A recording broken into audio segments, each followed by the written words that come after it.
Hey guys, JoNay here. Welcome to day 3, flight 4 of my one-man army experiment. Day 3, flight 3 is a video I still haven't put together and uploaded yet at the time of this briefing. I'm not totally sure I'm going to. It wasn't the most interesting flight. There was some cool eye candy and stuff, but I might actually just not do that one, or I might do like a really condensed version of it, just like a Cole's Nose version. We'll see. As for this flight, I'm going to do another sit rep update in case like I said, I don't bother uploading the last video. So the situation is now technically gone from good to fluid, whatever that means. I don't know what fluid means. But I don't feel like it's going too well, actually, this campaign. I'm feeling like I'm starting to get my butt kicked. So our air defenses are like critically low compared to theirs. Ground power is decent, but still significantly lower. Supply, air power is all lower. So yeah, what else can I tell you? In other news, Kunsan is back down to 0, as well as Sachon, which means I can't frag any kind of A-10 flights, and I can't frag any kind of tornado flights. Pohang, I think, is also down, is it not? Let's see here. Yeah, Pohang, Block 40 F-16 base is also down. So the only two air bases that I have to fly out of right now is Pusan, which is like an alternate F-16 base that I use, only when other ones are damaged, and we still have the Vincent for flying F-18s out of, thank God. I don't know if the AI is actually coded to go and attack carrier groups, so whatever the case, it's alive for now, and I haven't seen it being attacked by the AI. The AI keeps pushing all the way to Fukuoka here, the Japanese air base. And the air defenses that are defending it are down to exhausted, but they have managed to repel every single attack I've seen come their way. So we do still have B-1 flights. So with that being said, I think that's really our only option. I mean, we can only play the hand we're dealt, right? So we're going to be doing an escort for a B-1 package. So it is technically an Oka strike. I'll just turn on their flight paths here. So yeah, I mean, one of the things I've learned from this campaign is that some things regenerate a lot faster than I expected, and some things stay down and stay destroyed a lot longer than I expected. One of the things that stays destroyed longer is air defenses. So we haven't seen any kind of these FCRs regenerate at all, but tank battalions, for example, they regenerate almost by the next day. They regenerate back to 100%. Even if you bring them down to somewhere like 30 or 60%, they come all the way back up. So, I mean, what I would love to do is some pre-planned CASs and a sort of a more thorough method of just focusing on one battalion at a time instead of like a whole like brigade or whatever.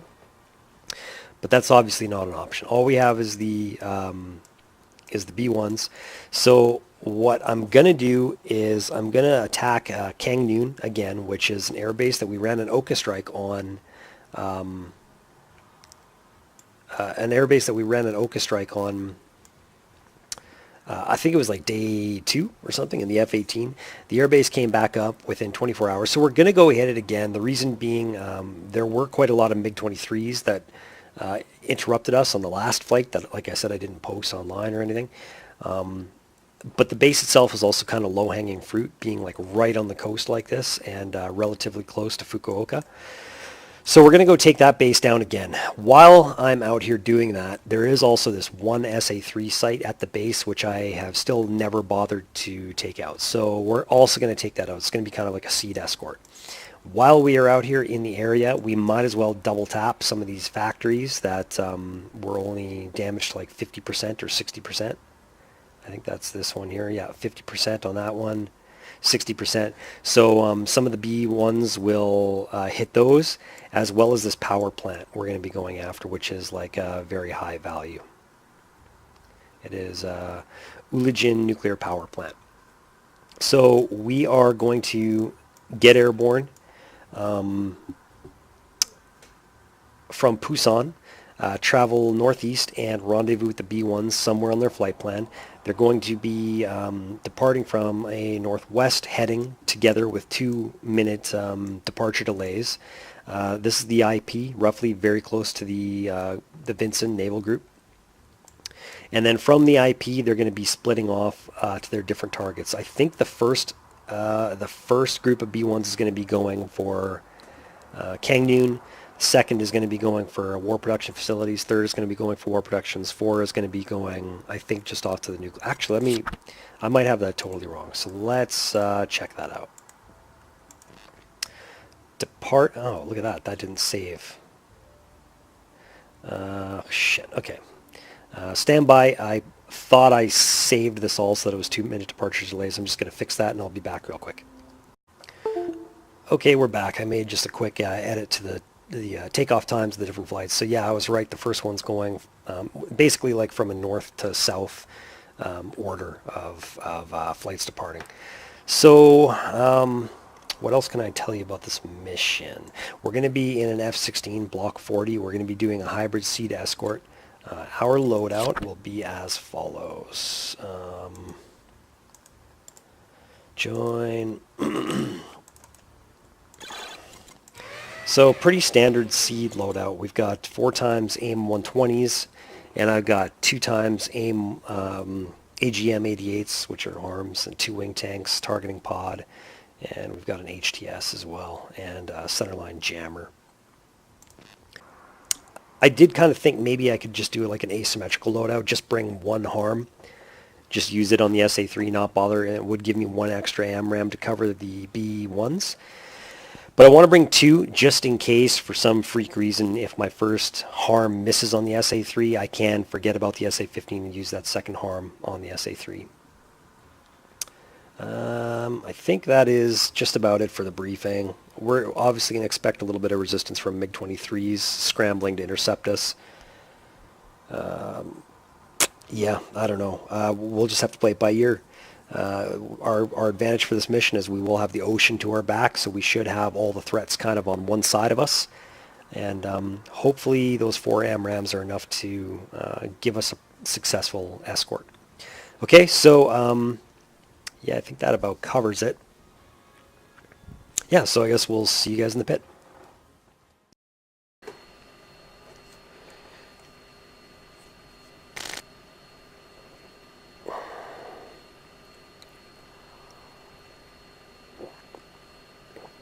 Coffee again. If you ever see my my track guy or do that here, I'll do it again. If you see it do that, that's light reflecting into the sensor from my coffee cup. I'm a little bit worried about the sun. It's kind of like pretty bright, right on the verge of being too bright to fly. I know from like years of experience battling track IR, like what the sun needs to be outside of my window, and it's like right on the verge. If it gets any brighter out there, track IR will probably just go into a constant state of like this. Okay, FCR is ready. Let's override that for now. We'll set nav on the INS, arm our ejection seat, landing lights. Nose wheel steering works. Let's get going. Busan traffic, Cowboy 1, requesting taxi. Cowboy 1-1, ready for departure. Taxi, runway 14. Hold short. Busan traffic, copy that, runway 14, Cowboy 1.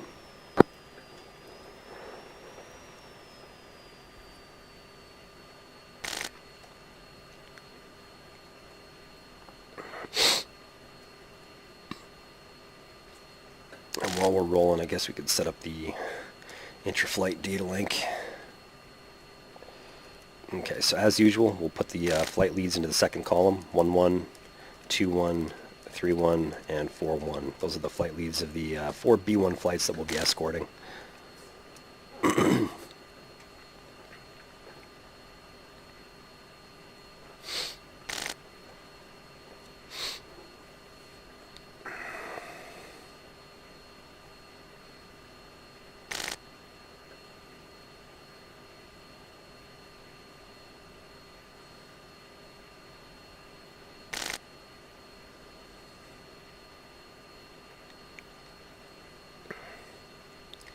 And actually, I'm just going to hold short right here and just show you guys a couple of last-minute modifications I made to the flight. So let's check the data here. Okay, so This dotted line to our left, which is the north, is the flot. This dotted line in front of us and to our 2 o'clock is the flight plan of the B-1s. So the end of this dotted line represents Fukuoka over in Japan, where they're departing from. They're going to be departing at 18:26 and then staggered in 2-minute kind of departure delays. This bend in the line represents their steer 2 and where we're going to try to rendezvous. They're going to make it to that line at, I think, around 18:37. So we have about 15 minutes or so to make that happen. And then this line represents their IP, where they split up and they start attacking all their different targets sort of along the coast here, which is not really indicated. I also noticed that directly above us, there's a tanker that I didn't even frag. So we're just going to do a combat takeoff, afterburner away all the way up to 24,000. We'll look for the tanker. We'll get some gas. I think we should be able to do all of that before rendezvousing with the B-1s over at that's their steer point 2 at 18:37. Okay.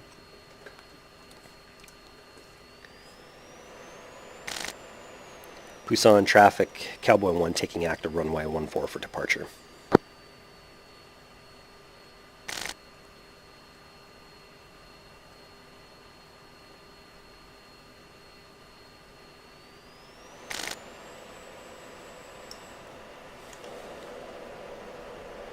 Got just a little bit of a crosswind, it feels like, pushing us to the left.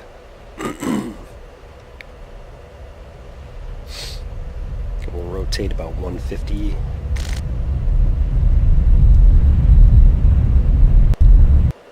Cowboy 1-1, Poonsan Tower. Resume on navigation.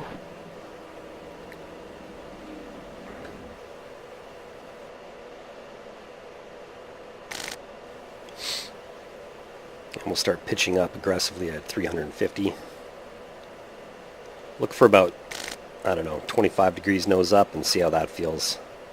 Make adjustments as we're climbing. We're just going to hold burn all the way up to Angels 2-4, which is usually where the tanker is.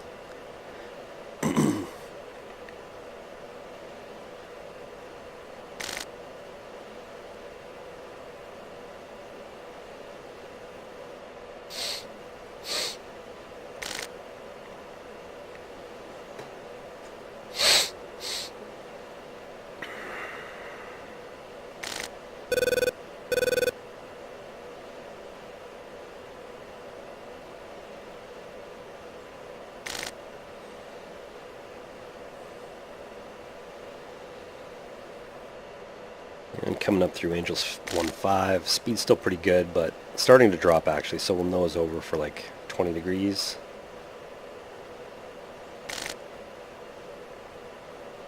A little bit of turbulence.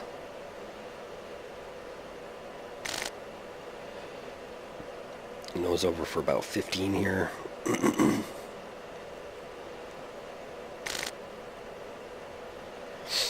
I'm just going to start turning to the right as well, just so we don't get too far off course. I'm actually not even sure which direction the tanker's in. Alright, coming up through 23, looking for 24. And we're out of burn. Angels 2-4. Okay. Let's quickly get over to attack. Whoops.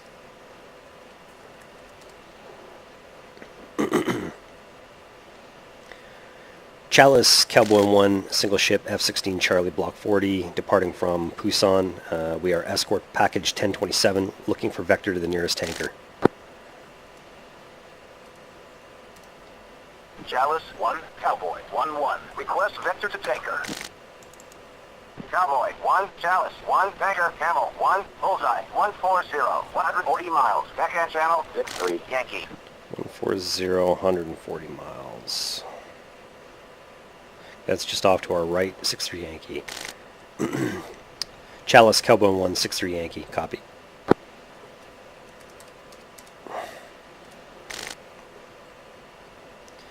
Major turbulence, Jesus. And we'll unsnooze the radar. And might as well set the data link to continuous. I think that's what CONT stands for.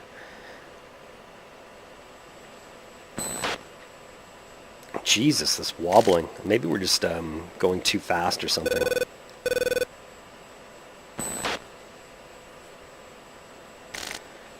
What's the cruise altitude? Cruise altitude, we're like right on the cruise altitude for this weight, so I don't think that's a problem.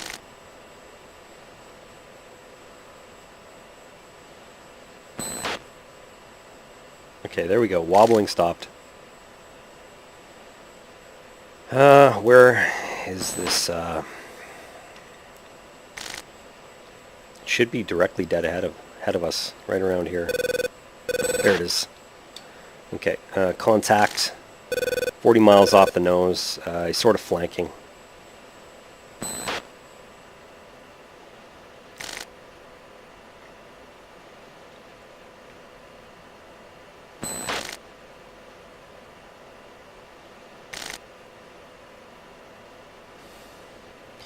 Okay, let's get some ACMI going.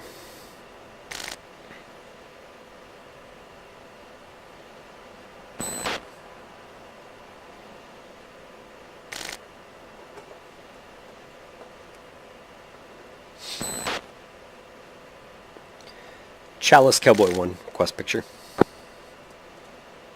Chalice 1, Cowboy 1-1, request picture. Cowboy 1-1, Chalice 1, picture clear. Cowboy 1. Okay, so unfortunately it looks like the tanker is flowing directly away from us.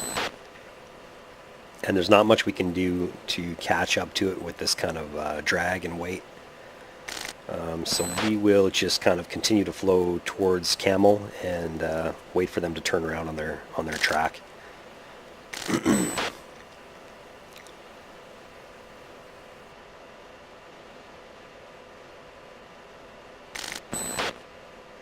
Okay, that wobbling seems to come as soon as we exceed 330 casts.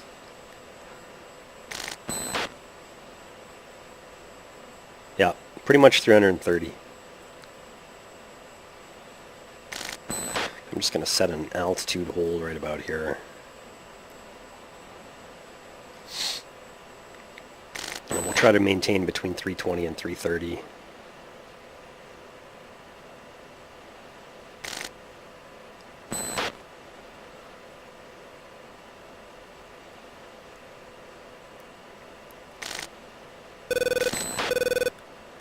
We still have about 5.5 more minutes until the B-1s begin departing from Fukuoka, way off in that direction there.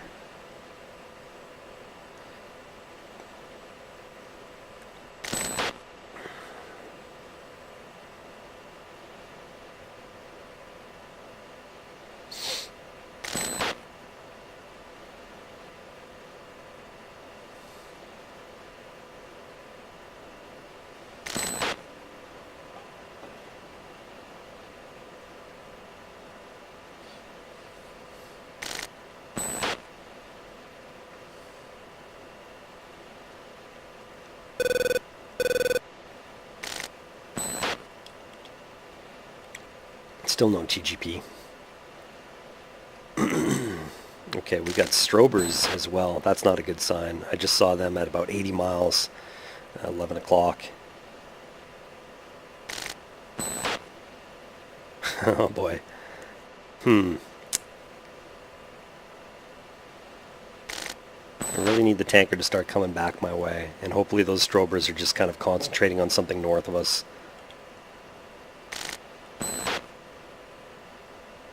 And get the wobbling back. They're kind of right on the edge of that second ring in the HSD. Right about there.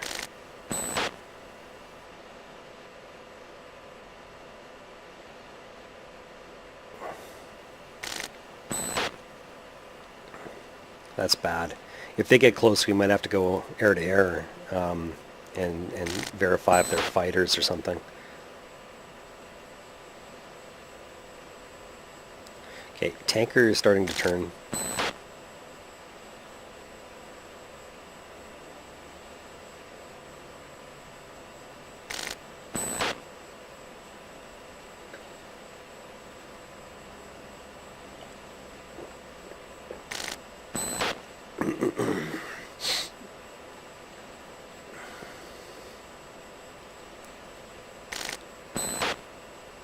Okay.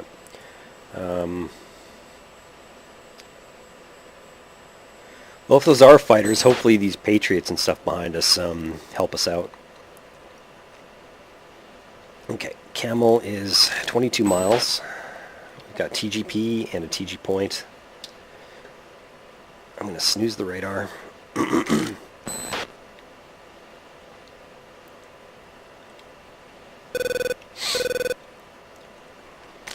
And I'm really just hoping that if those are fighters out there that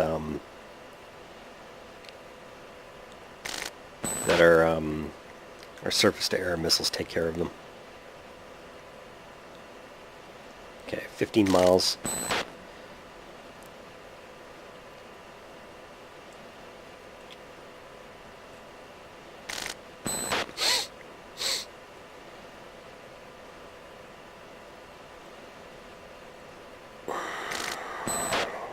Ten miles.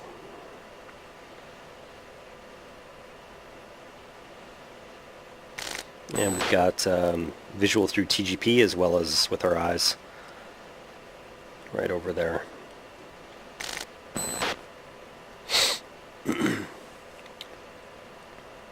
Five miles.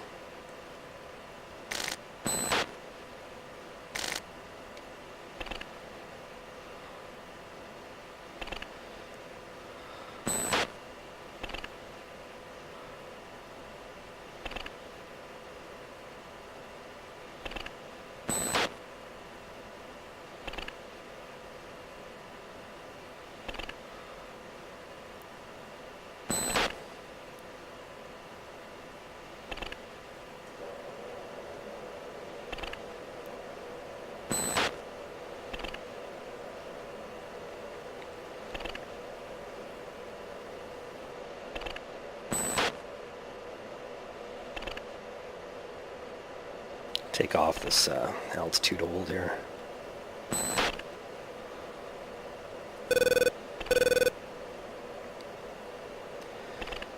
Camel 1, Cowboy 1, requesting permission to form up left side for refuel.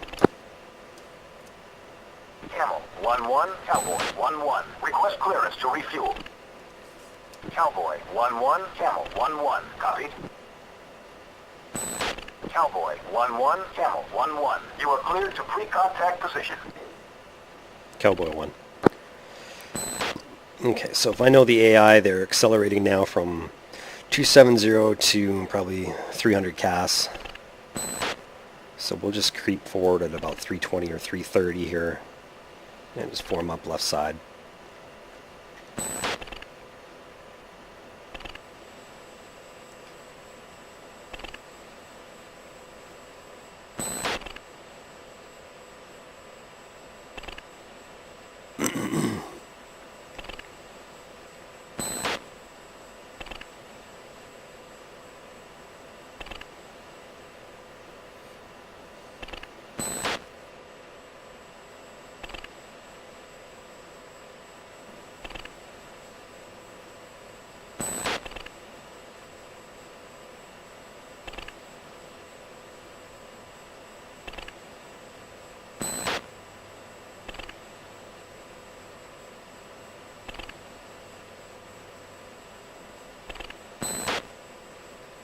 Camel 1, Cowboy 1-1, saddled up left side, preparing to move pre-contact position.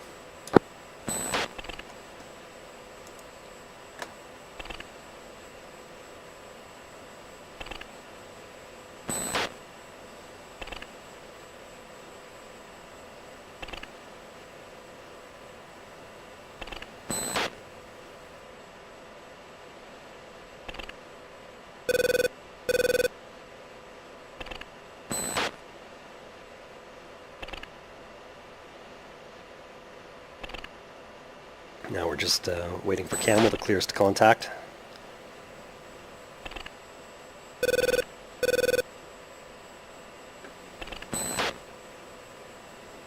Cowboy 1-1, Camel 1-1. Cleared to contact position. Camel 1, Cowboy 1, copy, moving to contact position.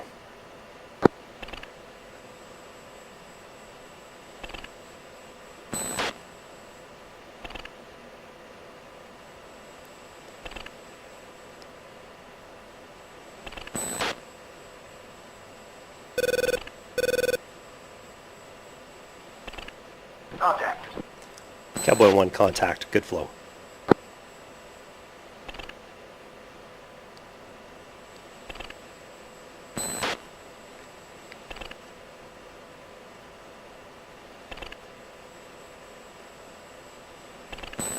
Whoa.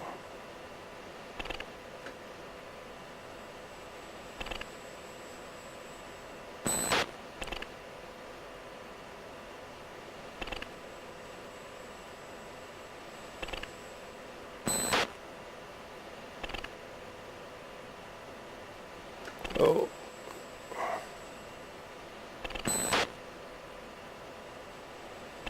Almost got too far forward there.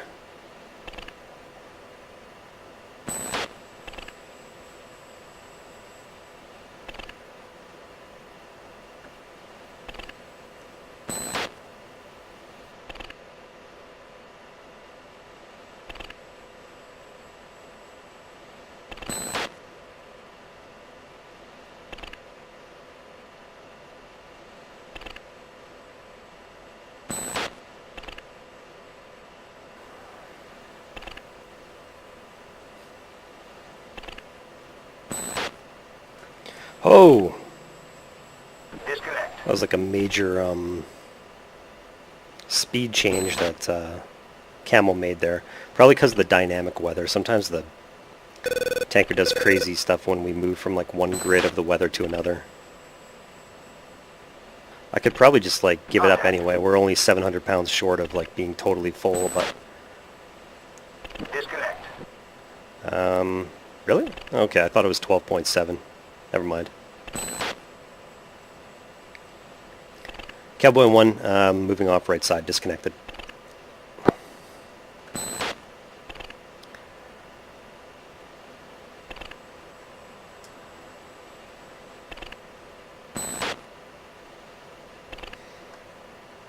Okay, close the fuel door. Camel 1, Cowboy 1, topped up. Thanks for the gas.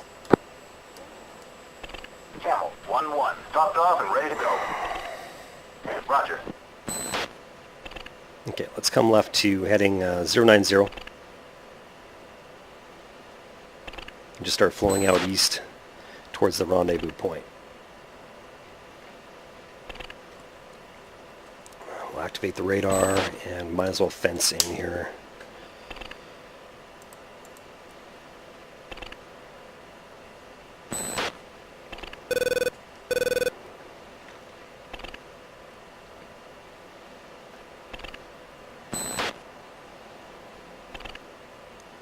Chalice, Cowboy 1, request picture. Chalice 1, Cowboy 1-1. Request picture. Cowboy 1-1, Chalice 1, picture clear. Cowboy 1. Okay, cruise altitude, we're right on it at like 21.5. And we have about 6 minutes to make it to the rendezvous point, which is a little bit left. And it's, yeah, I don't know. It's actually about 80 miles away. I don't know if we're going to make it there in time.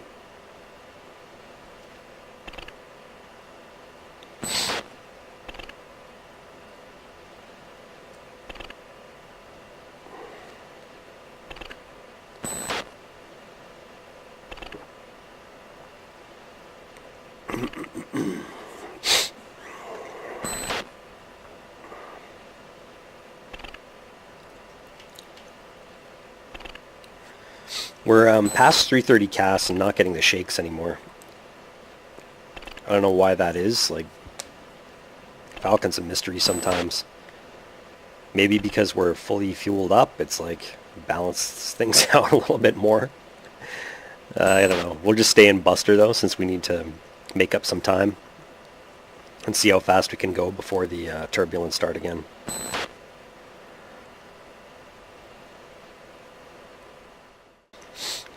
So we've got a hawk off to our 10 o'clock sort of chirping, as well as a group of ships. I don't know if it's just my proximity that's kind of triggering them to go active like that, or if there's something in the area.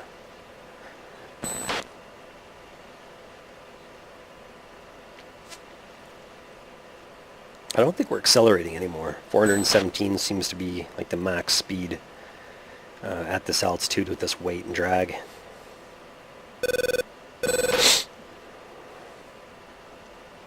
Oh, I can see the ships. Get the binoculars out here. So that is not like the Vinson Naval Group. That's just like a group of cruisers or destroyers or something.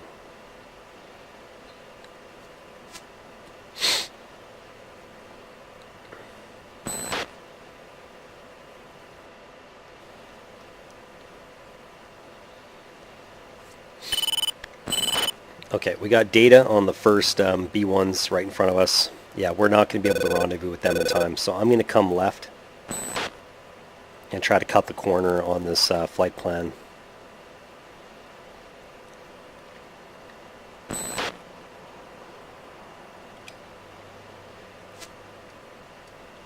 Let's aim for steer 3.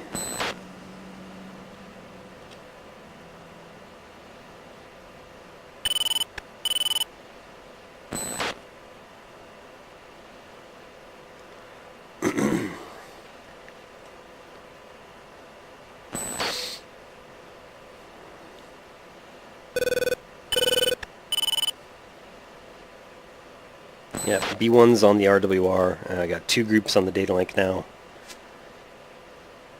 There should be 2 more behind them. It's kind of weird that 4-1 is second in a row. I thought I controlled their departure time so that it would be like 1-1, 2-1, 3-1, and 4-1, but maybe I didn't.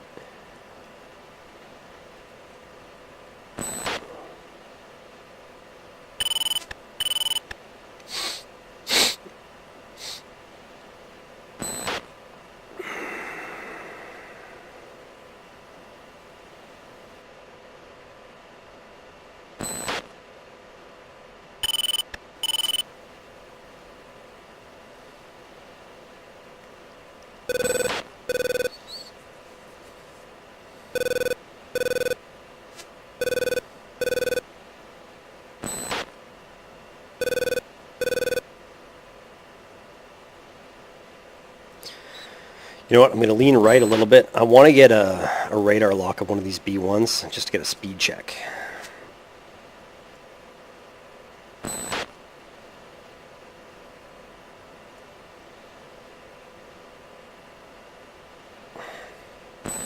I can't get a radar lock. That's so crazy. Are B1s like low observability or something? It's like 30 miles out and I can't get contact. Okay, there we go. They're going 410.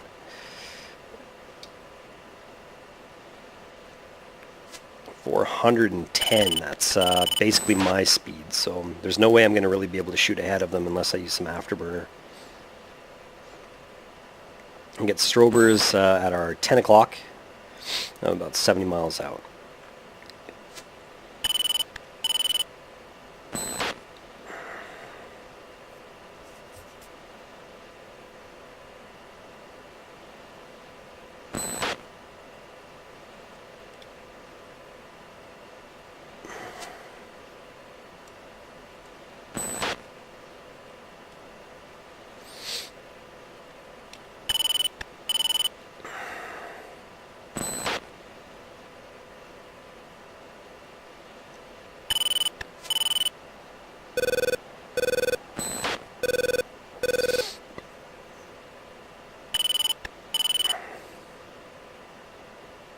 Getting closer to those strobers. They're about 60 miles out now. We also have like mud ships that are 10 o'clock, which I think should be the Vinson. No, actually it won't be. It'll be another group of ships. I think the Vinson is kind of, not sure.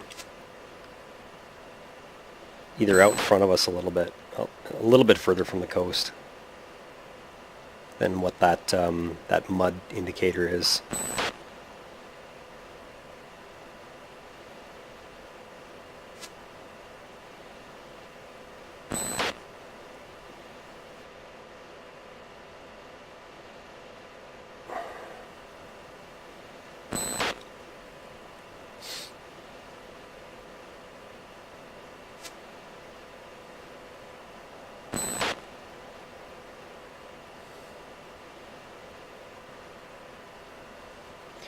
B-1s are still outside of visual range. They are, yeah, roughly like 25 miles out that way.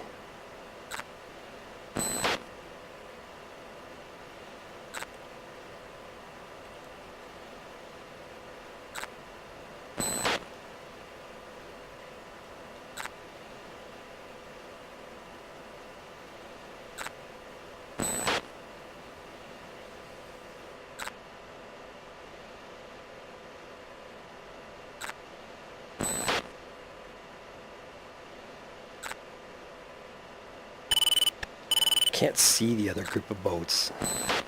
Is that them? No, just waves. They're off to our left somewhere, though.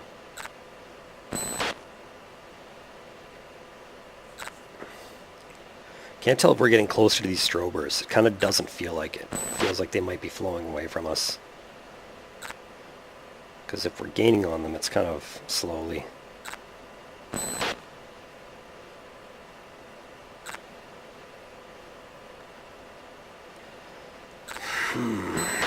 Okay, they stopped the music. So either they've been splashed or they just went, okay, they did not get splashed. They're at 2-1000, flowing south. I don't know, they're probably fighters. Speed's 260, but I've learned kind of not to trust those speeds from like long distances. You know, let's come left and see if we can get a VID. Chalice, Cowboy 1, declare contacts, bullseye 106, 124, 2-1000.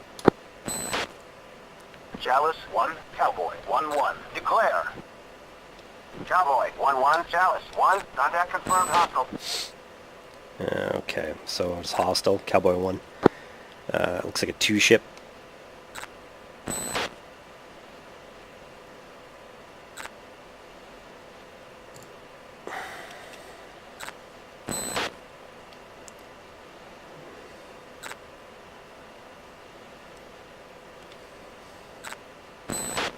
Go TWS, because that does feel more stable than RWS sometimes. RWS, like bugging two things in RWS, is more useful when there's a lot of targets around within the gimbals of your radar, and you don't want to accidentally like TMS right your cursor onto something that you don't want to shoot. So you just want to pinpoint like two things within that cluster. That's what RWS I've learned is really good for.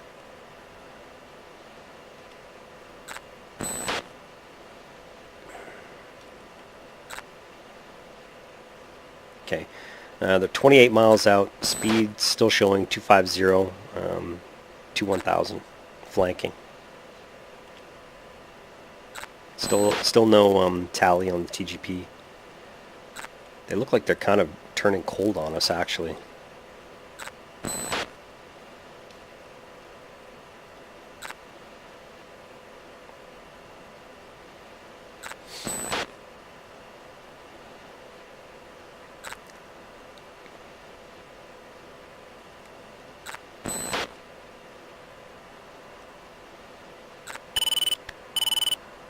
Pretty sure they're fighters. The altitude makes me think so. If they're attackers, they would be down lower at like 14,000 or something.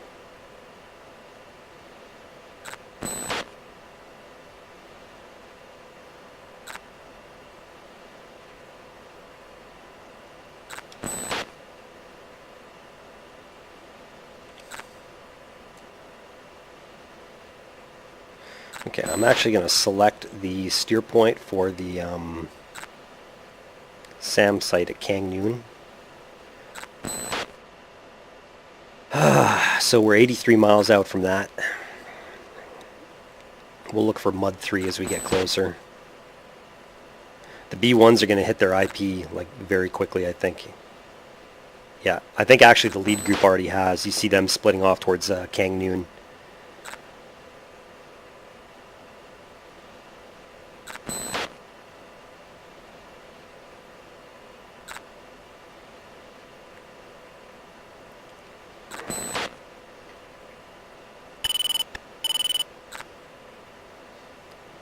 Oh, that's the sun. That was not me drinking coffee.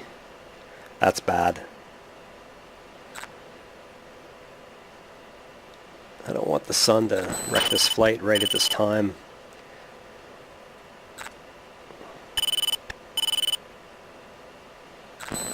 Still don't have TGP on these guys. 20 miles out. Come on, really? They look like they're possibly turning in hot on us. I don't think on purpose. It just looks like their sort of natural flight plan or something. Okay, 20 miles out. Speeds 370, 20,000. Chalice Cowboy 1, do you have an ID type? Contacts Bullseye 106, 108, 24,000. Chalice 1, Cowboy MiG-23s. 1-1. Declare.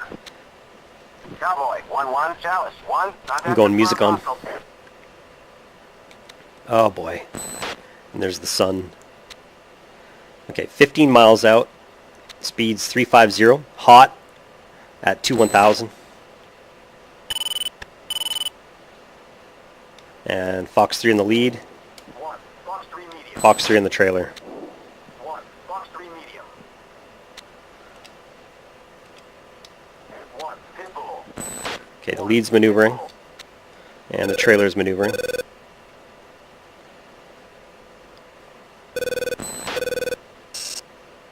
Okay, they're both defensive. Lost contact of one of them. 5 seconds to impact on the first. Okay, that's a splash. Yeah, that's a splash. And I lost the other.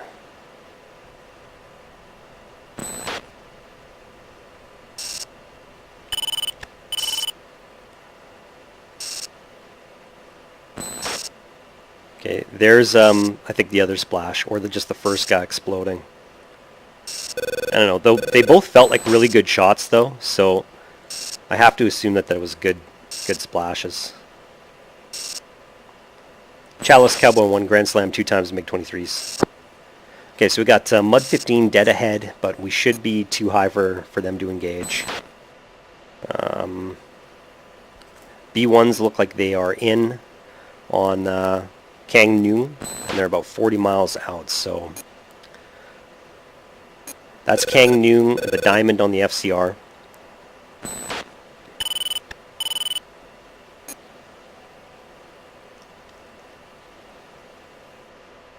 We are about 50 miles out. Harms have a range of about 80 miles, but I still don't have a 3 coming from that direction. Let's go heads down. Oh, I gotta cancel the MRM first. Okay, heads down, and we will go into HAZ mode. Arm is sensor, and yeah, there's the 3 dead ahead. And I'm gonna keep the radar actually in air-to-air mode, just because we want to see if anything scrambles from the base. Okay, I'm actually going to take off this lock, and I'm going to go to POS on this steer point. I'm going to select SA3s, and I'm going to do like a positional shot on it just to preemptively get a missile there in the air on heading for that steer point in case it goes active as the Lancers are getting close to it, or Bone or Lancer, whoever that is. GBU released. Okay, somebody's releasing GBUs, but that's not, that must be on the power plant or something. Okay, let's go, Magnum. Chalice, Cowboy 1, Magnum, SA3 at Kangnung.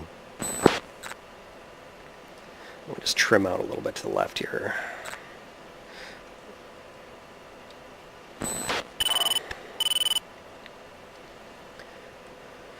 And I'm going to go, okay, we have about 1 minute 30 for the missile's time of flight here. So that will be at 18:51:40. Okay, let's go to the harm is sensor, and we'll just keep an eye on it. And as we get closer, we might pickle off another shot if it doesn't go dark at 18:51:40.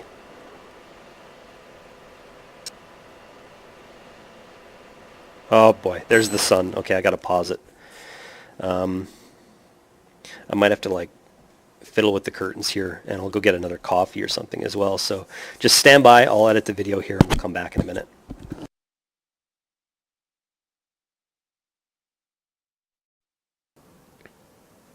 Hey guys, JoNay here. We're back from our break. So the voice you're hearing right now is actually me in post editing or whatever you want to call it.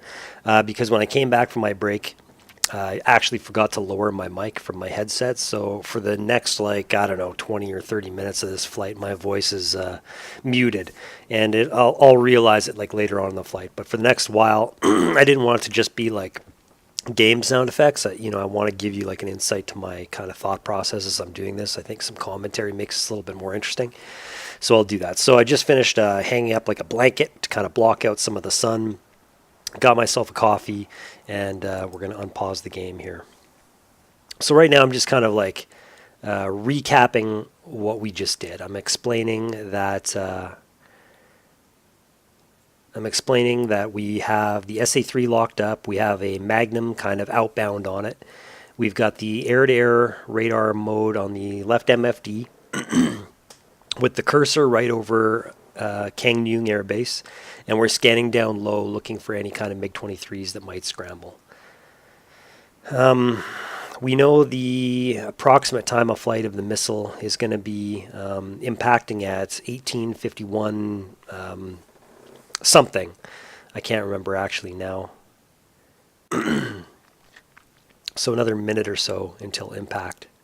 And we're just going to try to confirm that it goes dark in the right MFD as we approach, and also keep one eye on the FCR, air-to-air mode, looking for anything scrambling down low. 2-1. Weather's Okay, on target. game's unpaused here. Left, sir. 2-1. Weather's on target. We're pushing towards Kangnung, straight in front of us.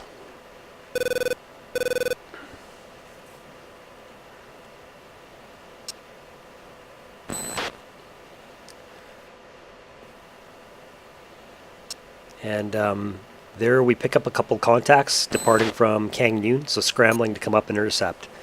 I'm looking for where the B-1s are. They're kind of right in line abreast of me. I'm trying to figure out if I should pickle another missile on this SA3 because it hasn't gone dark yet. But then right as I'm about to pickle, it actually does go dark. So at this point, I kind of decide to commit to air-to-air mode because I have to take care of these two, or at least I'm assuming at this point that it's two MiG-23s departing from Kangnung. So I expand the view. I get bugs on both of them. I stay in, I was going to say RWS, but I actually am in Twiz mode at this point in time. And I see that the B-1s are a little bit ahead of me, off to my 2 o'clock. I don't quite have a no escape zone shot on these guys yet, but I also don't want to leave them alone for too long because I don't want to risk losing a B-1.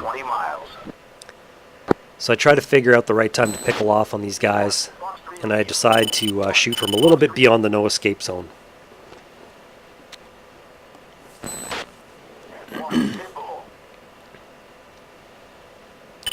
So I'm trying to maintain locks on both, but because they're so low, my radar is having trouble locking both of them. And what you can't see happening in this video, but what I know from already watching the ACMI, is both of my missiles pitbull on the same guy. GBU released. GBU released. So I end up splashing him, and I just can't get the TGP on the other one. GBU released.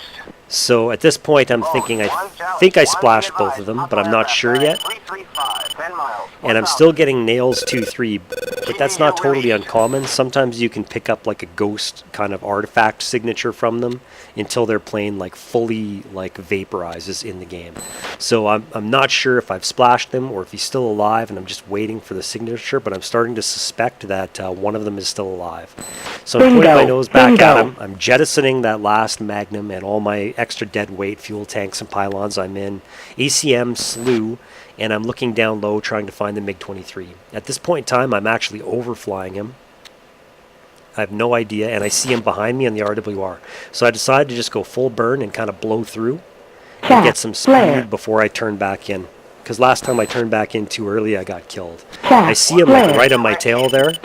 And I decide not to waste any more time, and I pitch up with my airspeed, and I just start dumping as many flares as I can, looking for missile shots. I kind of temporarily lose tally of him, but then I see him right there, kind of next to the flares. So now I'm just in a bit of a dive, and I'm just trying to recover some airspeed before I follow him back up into the vertical. About 500 knots when I hit the horizon, so I pull up. I look for snagging a lock in ACM 60. Lock. Get the lock, I check out his airspeed. And I decide to try to go in for a high aspect sort of snapshot here in the dive. And I'm pretty fortunate. I hit him on the first try, and I almost crash into his chute as I fly through the smoke.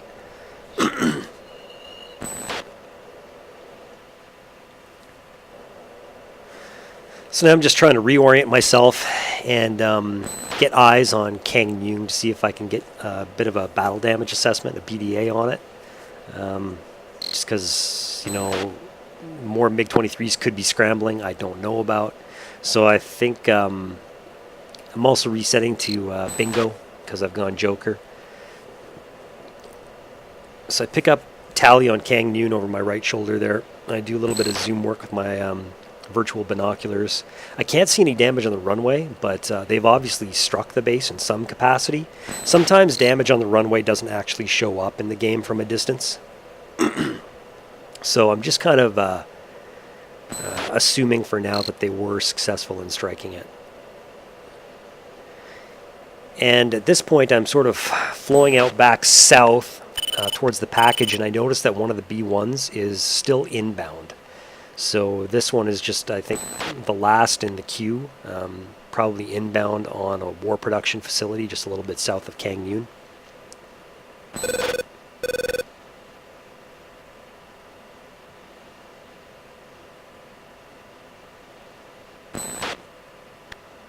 So I come left, and I'm trying to figure out where 2-1 is. 2-1 is the fourth group of B-1s, and they're no longer on my data link. And what actually happened is they just flew beyond the 50-mile range. I think they were the ones that struck the power plant first, and they're just already beyond my range. But I'm having a little bit of a helmet fire trying to figure out, you know, what happened to them. I don't remember hearing any of them get attacked or anything. So at this point, I just do a soft lock on the B-1 group that's inbound, and I want to pitch back below the cloud layer, just because I want to, you know, watch them deploy their bombs. Zone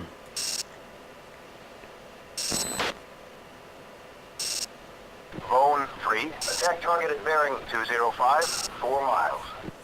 So Bone 3 is only 4 miles out from their release point.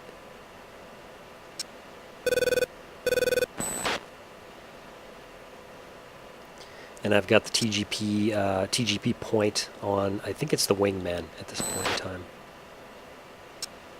And you'll see he does this like funky kind of like almost Cobra-like maneuver before deploying his bombs. Like right there. The AI does some weird things. GBU released. And now you can hear the lead deploying his weapons. And I zoom in with my virtual binoculars again and just get a little bit of a view. You can see how they actually come out faster than the aircraft somehow. It's just BMS physics. And then there's the wingman releasing his weapons. And you can see just below them is another factory, or maybe that's the power plant that was hit. It's one of the other two targets. These guys are hitting targets that are in the urban area just a little bit to the north, just beyond that one that's already on fire.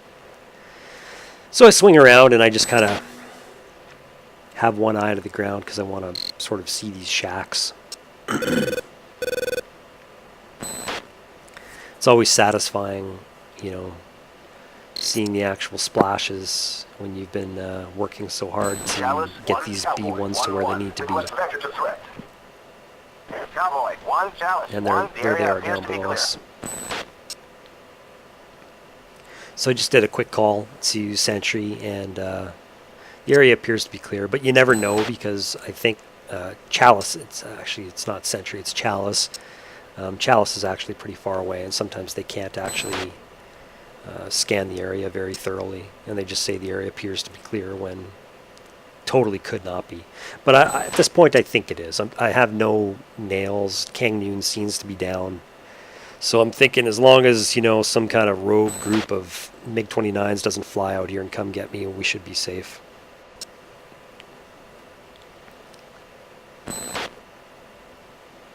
So at this point, I just get a soft lock on the B-1s and do a quick speed check in my FCR. It looks like they're going about 450. And so I need to use Afterburner to catch up to them.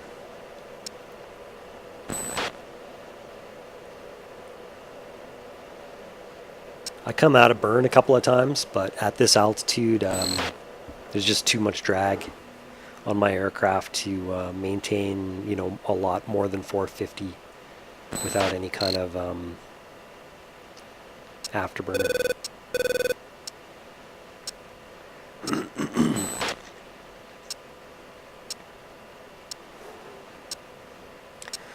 So there's a Mud 15 off to our 4 o'clock, but it should be no threat. We're definitely outside of its threat circle and a little bit too high for it as well. I never got to use that second Magnum. The goal was to use it on one of the SA-15s, but I actually think there's a lot more than one out there on the coast, and, you know, it's probably just not realistic that I'm actually going to end up destroying all the SA-15s down there. It's probably not worth my time when I'm only doing 4 flights a day.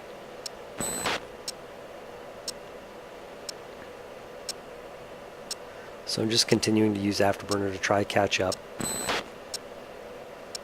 We still have some decent fuel to burn, so it's not a big deal. TGP point on our right MFD there says we're about 3.5 miles back. And you can see how quickly we decelerate there without Afterburner.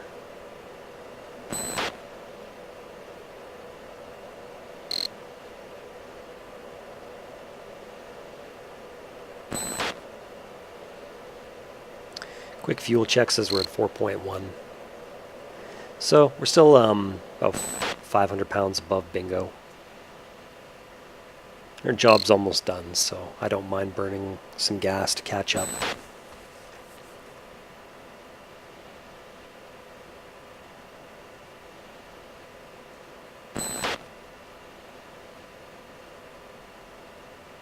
I'm going for another ACM slew lock to try to get another speed check. And it looks like they're up to about 460 now.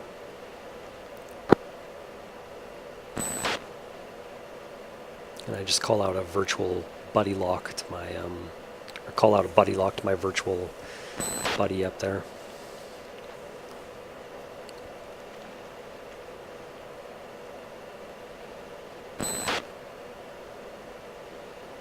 Bingo. B-1's starting climbing a little bit now. And you can't tell because I don't have a radar lock on either of them, but they are also decelerating. Sometimes it's hard to tell that, you know, just from depth perception, because smart scaling can sort of play tricks on you. You know, at this range, it may not look like you're actually gaining on, you know, what's in front of you, just because the smart scaling is like always kind of adjusting. And that's why in BMS it's like you so often overshoot the guy that you're trying to like catch up to fly formation on. Having a TV point like I have, or an IR point on your TGP really helps, because you can actually watch the number, the range, watch that 1.4, 1.3, now 1.2, and that kind of gives you a more reliable sense of distance than using your depth perception.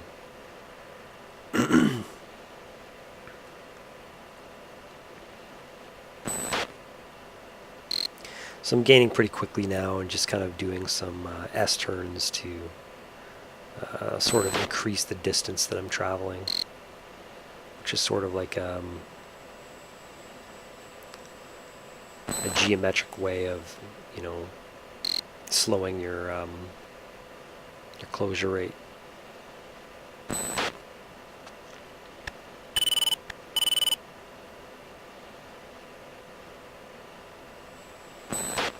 and I end up still overshooting. So I just kind of brake high and sort of roll over and bleed off some airspeed that way. And yeah, you can see that they've decelerated down to like sub 300 now.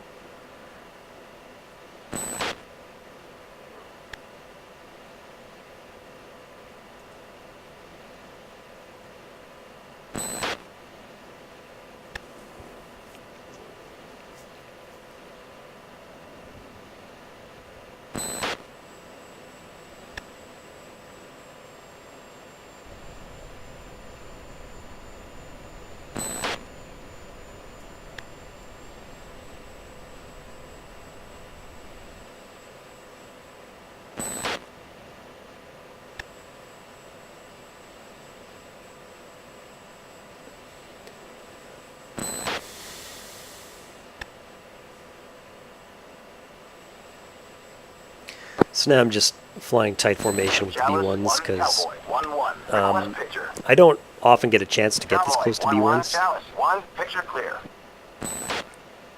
And I don't know about you guys, but I happen to think that the B-1 is like one of the most beautiful aircraft ever designed, like visually beautiful, along with like the Blackbird and probably the Tomcat and a few others. I think it's just so sleek and pretty. So any excuse to get up tight with them like this, and I'm up for it. And I think right now I'm playing like a little game I do sometimes when the sun is just in the right spot and you're casting your own shadow on the aircraft you're flying formation. Sometimes I like to see if I can line it up with something. Like right now I'm trying to line up my pilot's head with where the B-1 pilot's head is. Sometimes if I'm flying in formation with another F-16, I try to line up my shadow exactly with their silhouette so it like masks out exactly. I think it helps your like formation flying skills when you play kind of little games like that.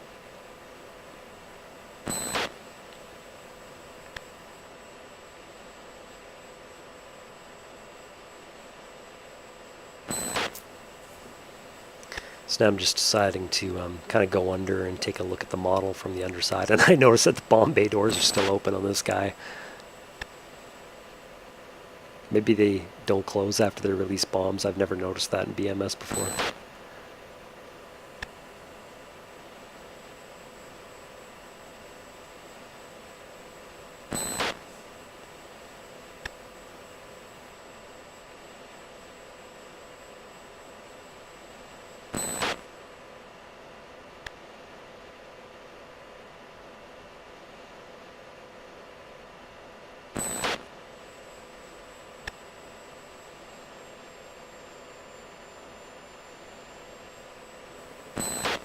Su-27 is another one of my favorite aircraft, like in terms of just like visual beauty, especially the naval version, which I guess is not a Su-27, it's like a Su-33 or something, with those little canards on the front and the blue and white kind of camo scheme. I think it's just such a gorgeous aircraft. I'm trying to think of other ones that I think are just like super beautiful.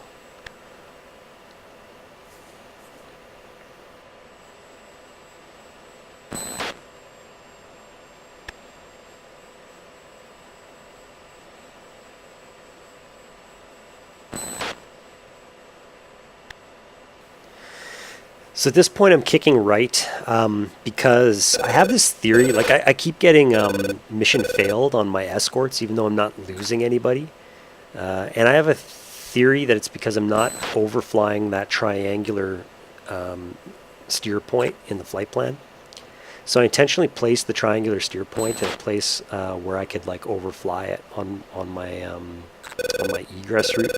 So that's kind of why I went right, just to make sure I got close enough to trigger like that proximity where you know, like an automatic setting on your nav points like switches. So I'm just testing it, and then spoiler alert, when I get to the debrief it actually doesn't work. Like, it doesn't work. I still somehow failed my part of the escort, even though I didn't lose any of the B1s, and they all successfully hit their targets.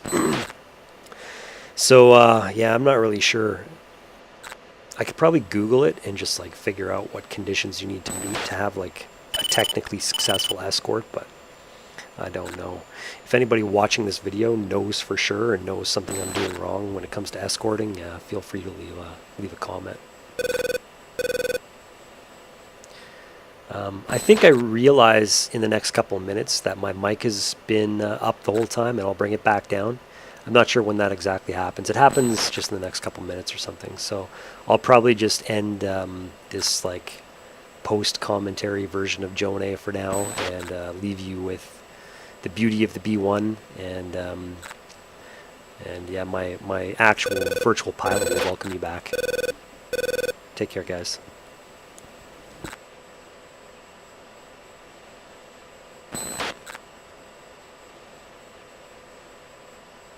Oh my God. Wow. This whole time I've been talking with my mic up. I can't believe it.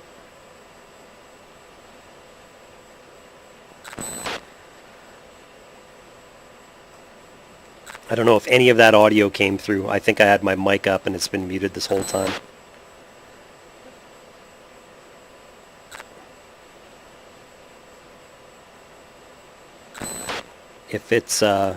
If it was still active but just like being quiet while it was picking up my volume, then maybe I can adjust that in the video editing. Or hopefully it didn't make a difference at all, but otherwise this could be a botched video.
Okay, we'll just stay with them for another couple miles, and then we'll break off right, finish our flight plan, and recover at Busan.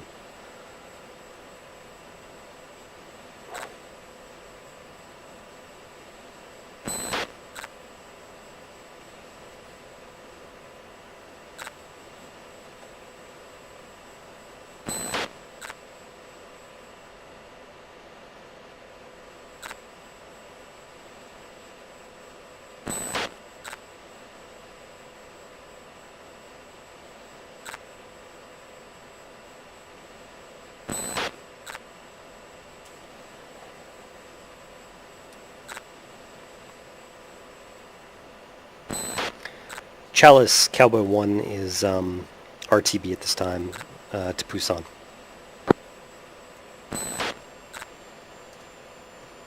Heading home. Cowboy 1, Chaff, Chalice. flare, Contact. low. Chaff, flare, out. Oh, that was all my flares.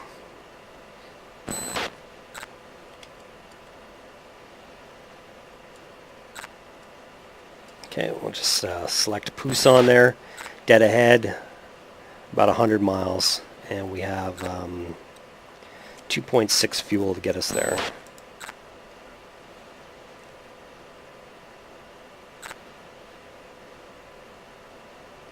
Let's check out our new cruise altitude. That's Angels 3.6.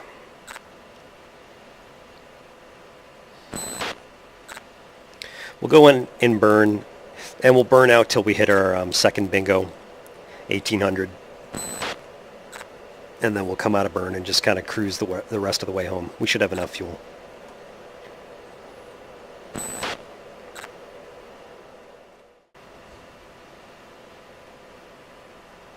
Busan traffic, Cowboy 1 checking in, inbound from 045 for 30, Angels 37. Cowboy 1-1, inbound for landing. Good evening, Cowboy 1, Busan approach, runway 14, welcome back. Runway 14, copy that, Cowboy 1. Whoa, and there's a SAM launch or something off to our right. I got to get back on tack here real quick here.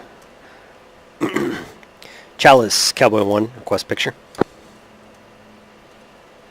Chalice 1, Cowboy 1-1, request picture.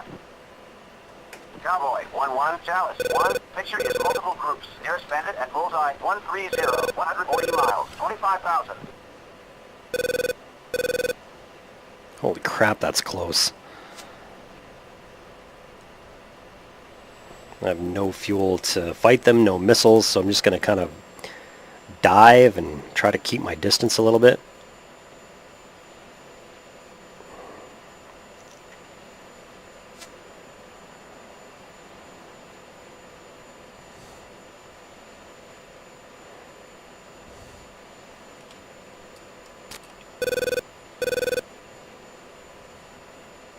Okay, there's another SAM launch.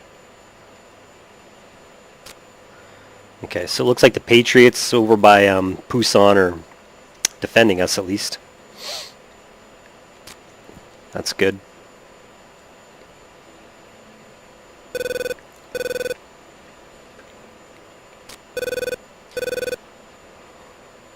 Got visual on the base up ahead.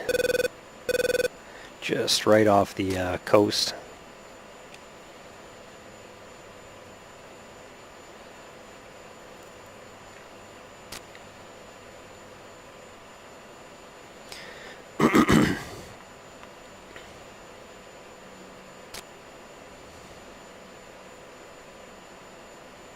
Altitude, altitude. Chalice, Cowboy 1, bogey dope. Chalice 1, Cowboy 1-1, request vector to threat. Cowboy 1, Chalice 1, the area appears to be clear. Cowboy 1. Okay, checking out again, tower comms for Busan. Busan traffic, Cowboy 1 checking back in on traffic comms, requesting QFE. Cowboy 1, Busan approach, 2991. 2991, copy, Cowboy 1.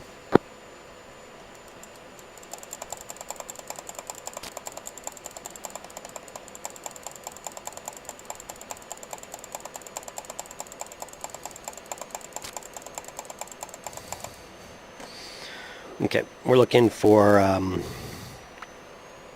1500 barometric. Airspeed's good. As we approach the base, we'll break off to the right and approach from the mainland, which will be runway 14 will be kind of that way. That-a-way.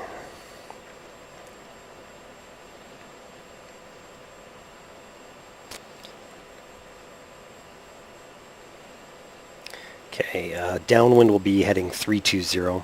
We'll brake to it now.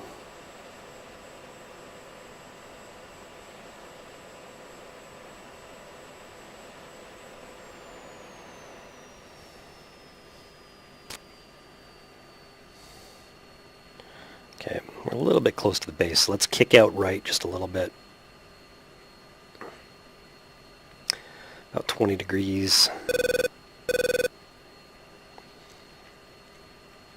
Drop the gear.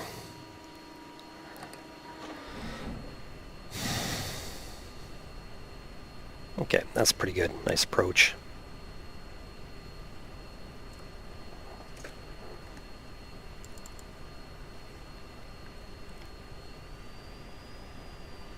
Busan traffic, Cowboy 1 is left base for runway 14.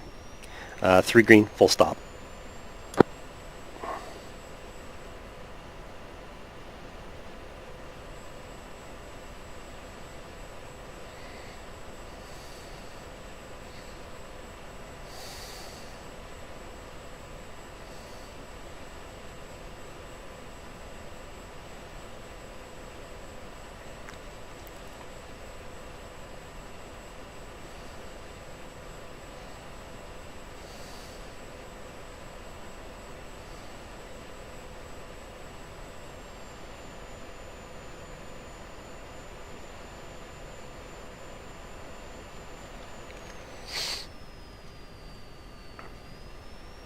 Good evening, Cowboy 1-1, Poonsan Tower, cleared for landing, runway 14, check gear down.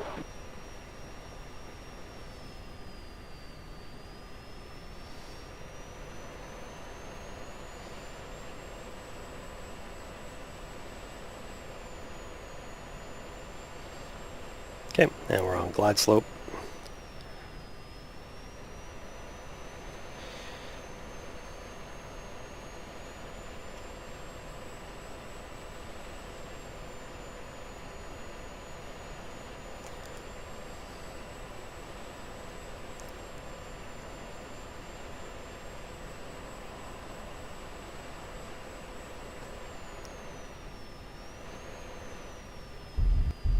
And touchdown. Touchdown.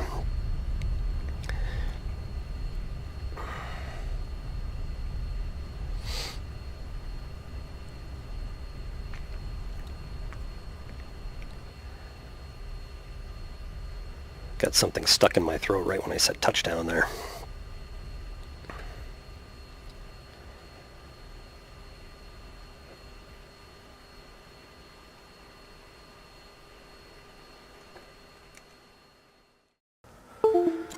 Okay, we are back.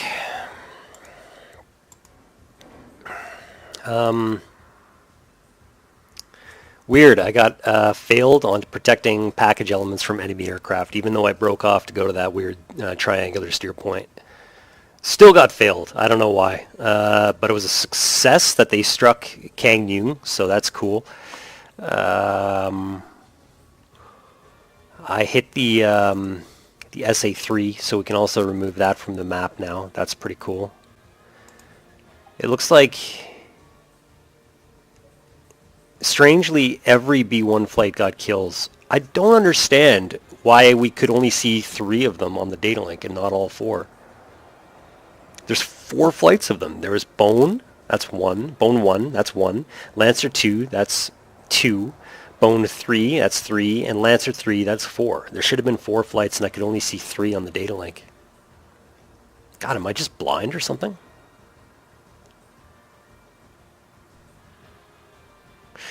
To check the ACMI after this, maybe. What happened to my AMRAAMs? Okay, so one of them, it did hit that MiG-23, but just damaged him. Maybe that's why that MiG-23 was not able to put a Fox 2 on me when he was behind me. We'll also check the ACMI and see if he did get any shots off. All right, to the map. So we can finally remove this SA3 from the map. And we'll check Kangnung. It should be at 0. Hello? Yep. So it's at 0. Runways got hit. All these war production facilities should now be at 0. Yes, yes, yes. Good. As well as this power plant to the south should also be at 0. Cool. All right, so that was a pretty successful mission, actually. I don't know why I keep getting these failed ratings or whatever. I thought I did pretty good out there. But anyway, we'll do a little bit of ACMI analysis, and if it's interesting, I'll attach to this video. See you guys there. Hey guys, we're in the ACMI analysis now in TAC view. We'll just kind of run through this pretty quickly. So there I am getting lock on Camo 1 flowing towards him. We did have strobers off this direction at that time, but it doesn't look like they ever really show up on ACMI. We do have some SAM launches though from the ships off on something off to our right, but I don't think those objects ever get close enough to see what they are. There's no way that was the strobers that we were detecting. So anyway, I link up with Camel, get some gas, and then I start heading out east. There's Bone and Lancer and Lancer.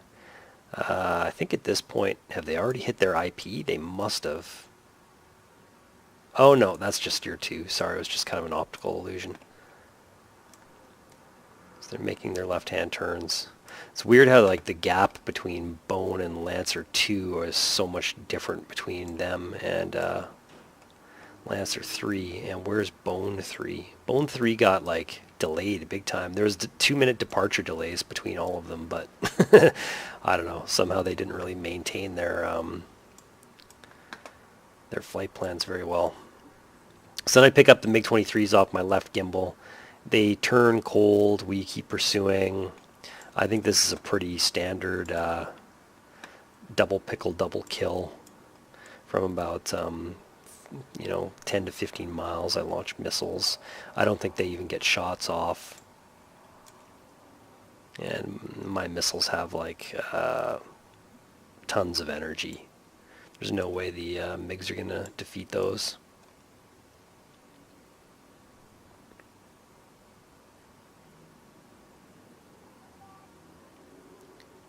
And that's 1 kill. And 2 kills. Okay, at this point I think I just started pushing onto Kangnung. Yeah, there we go. Adjust my steer point. Bone was really cooking. I think they were doing like 410 when I scanned them. It looks like they were doing even faster than that.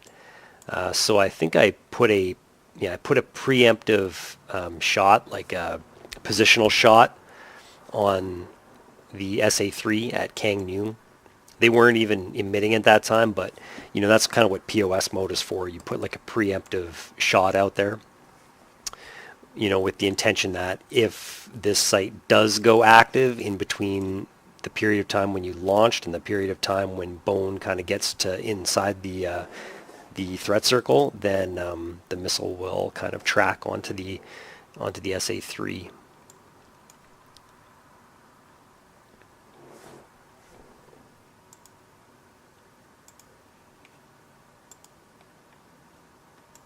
So there are 2 other MiG-23s that are on the taxiway right now getting ready to scramble.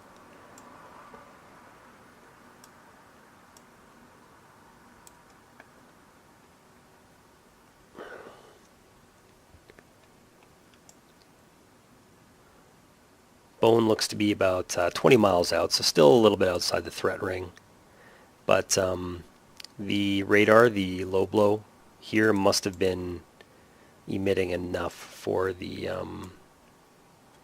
harm to home in on it, because we do get a good kill right as the MiG-23s are tracking, right as they're taking off and scrambling.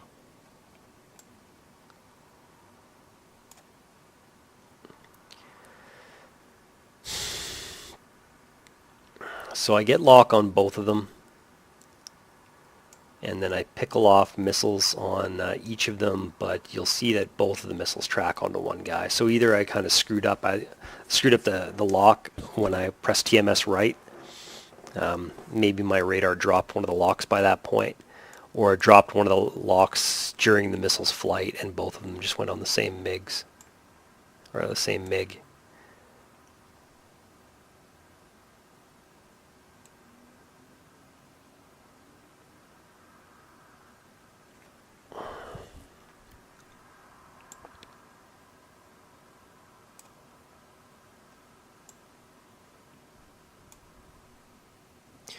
Both of them turned defensive though, which is interesting. And then both missiles track onto the leader. So the wingman stays up. He turns in hot on me. I don't have any kind of lock on him at this point. And at this time, I'm kind of like wondering if it's just sort of an artifact in my RWR that's giving me the nails 2-3.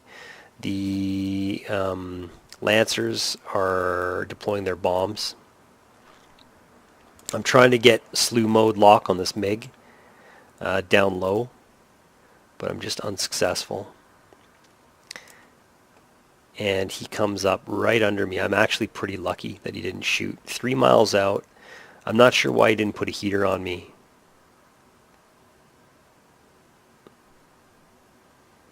I don't know. Something about his symbology was not giving him a good shot, I guess. He never put a missile on me, even when he's on my tail. If he would have put a missile on me from here, it very well could have missed because I was in full burn, just like cooking away from him. So I might have been able to just like outrun it. But, you know, he didn't even try, which was kind of strange. And then I just kind of pitch up because I had some pretty good speed, and I knew that he wouldn't have a ton of it after like making a hard turn to get on my tail.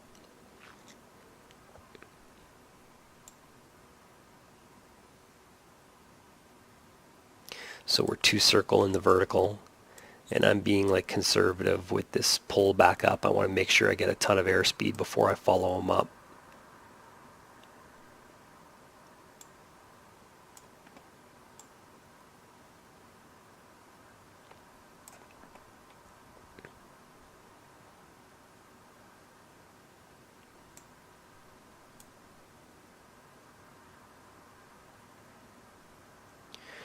And then I get a scan of his airspeed, and I decide to take a high aspect kind of snapshot on him, head on almost. He stayed right in my funnel, and I almost hit his parachute there. So it's a good thing there's no SA-15s down here, or I would have been launched at for sure. Is there any SA-6s or anything? I don't think there is. I don't see any man pads either. So good for me. And then yeah, I think that's basically it for the mission, right? I kind of I form up with Bone 3. They're the ones who are late to the party, and they put their weapons on some buildings over here. Buildings don't show up in TAC views, so you can't see what they're deploying on. And I just sort of follow them and watch their bombs hit.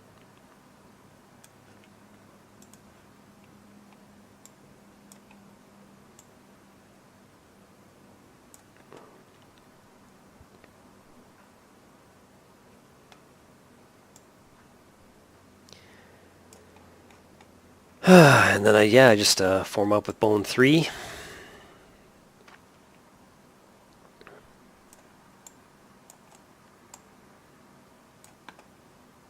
And we hang out till we get to, I don't know what you would call it, the opposite of a rendezvous point, where you basically break off, and then, I just headed home.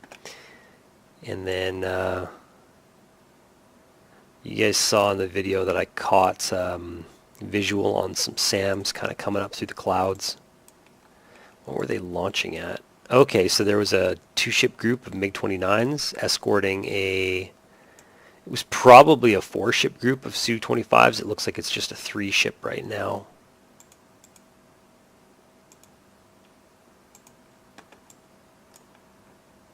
So there's all kinds of Patriots coming up to get them. Yeah, it looks like they're on the MiG-23s, or MiG-29s, I mean.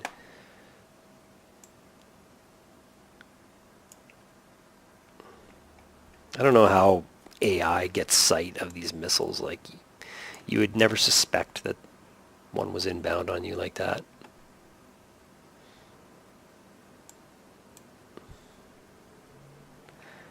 There's also, I think that's a Hawk coming up from Poong. But they're already splashed by the Patriots, I think. Did number 2 not get splashed? Maybe he gets hit by this Hawk. Yeah, it looks like he's going to get hit by the Hawk. Kaboom. Nice. Let's see if the Su-25s get hit.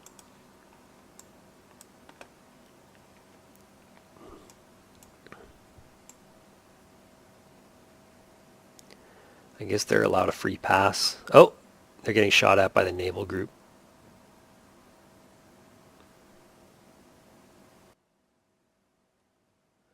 And that's the end of the file. That's when I landed.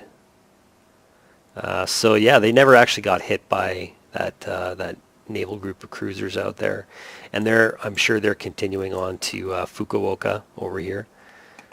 But I think they probably got splashed over there by the SAM site. It's been really good at taking out anything that gets over there. Okay, well, that's the end of the video, guys. Thanks for watching. I think it was a cool mission, so we'll see you for the next one.